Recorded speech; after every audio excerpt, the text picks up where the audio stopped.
தோசை கரண்டியா அது?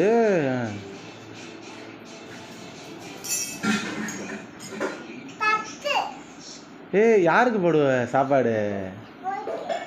சரி சரி. குட்டி ஸ்பூன்ரா, அழகா இருக்குடா. அடுப்பா அது? ஓ, அடுப்புக்குள்ளதா?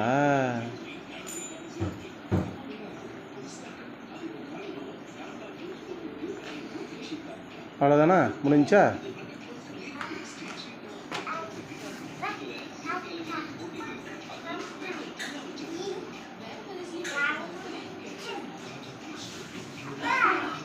இதுதான் 400 ரூபா என் சாமி.